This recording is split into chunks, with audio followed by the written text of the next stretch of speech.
Don't use AI for creative writing. And there will be people and companies who tell you that you can. Don't. Here's why. Now, imagine that you're going to go to the gym 3 to 5 times per week and you do that for a year. You get into the best physical condition of your life, and then all of a sudden you say, hey, instead of going to the gym, I'm just going to sit on the couch and watch a video and let someone else work out for me. You're going to maintain your physical fitness, right? No. Your creative muscles are like the same thing. Just like you need to continue to exercise, yes, for the rest of your life, you need to exercise your brain. Showing my age, I remember when calculators became common practice in public school. Why learn how to solve an equation when a calculator can do it instantaneously? Or how about a GPS? Do you look up the route on a map before you go out the door, or do you rely on a GPS to get you there? Why struggle with a blank page to write complex prose when generative AI can fill in the story arc for us? Now, some writing tools, and you would have seen this, hovering at the bottom, you'll see a button that gives you ability just to write a prompt and it will fill in the story for you. You know, the easy way out. Don't do it. Yes, it's tempting, but you know what? It's not your fault. There are some psychological aspects that's at play here. Heuristics. We have evolved to gravitate towards this least demanding course of action that would allow us to achieve a goal, especially when there are several different ways of getting that goal accomplished. People will usually take the easiest path. It's a conservation of energy.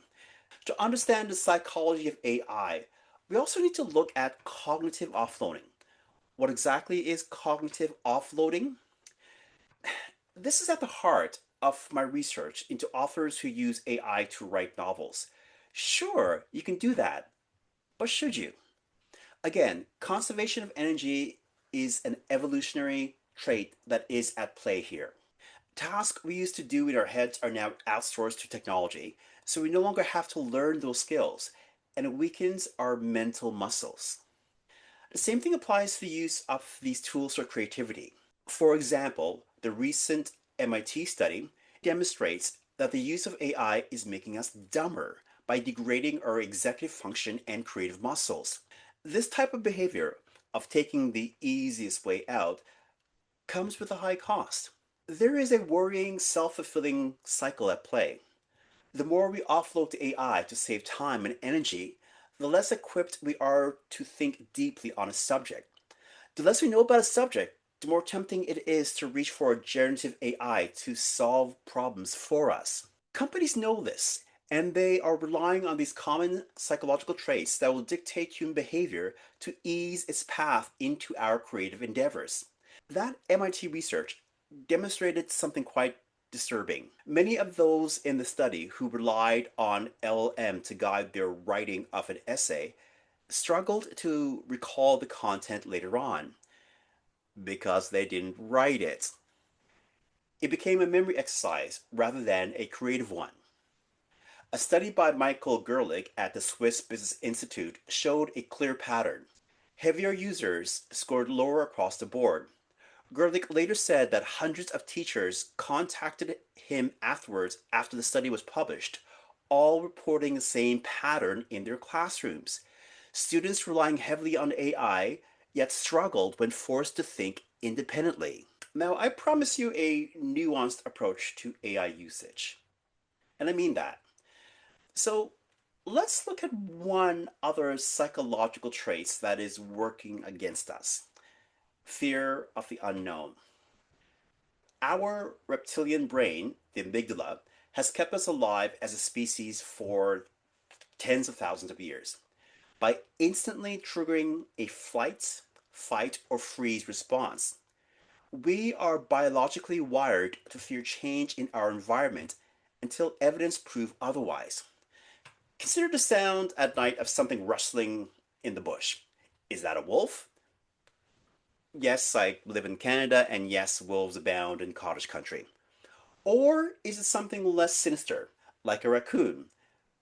which, depending on your perspective, are sinister in their own right.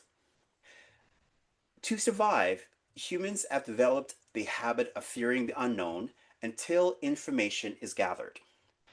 The head in the sand, or the just ignore it and it will go away approach, is not an option here. The technology is here and there's no forcing it back into Pandora's box. AI is not a fad like NFTs, but a driver of economic growth that will have lasting repercussions if we don't get ahead of this. You might be tempted to say, just don't use AI, ever.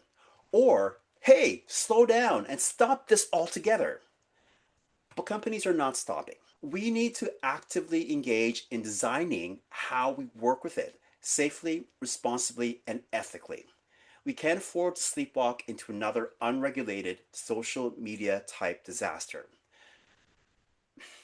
For context, my field is the human AI interaction. While I do see the opportunities for AI in number crunching and potentially in medical discovery, one of my primary areas of focus is ensuring that we don't lose our cognitive edge and sense of purpose over the next 2 to 3 years. Studies need to be done on how human reasoning and AI assistance could coexist. More evidence needs to be gathered.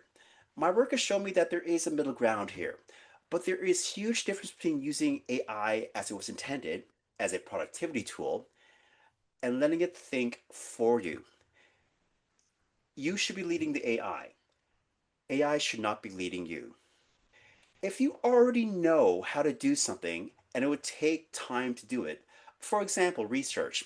If you know, for example, that it would take 4 hours to gather the information that you need, I can see that as a good use case for LLM.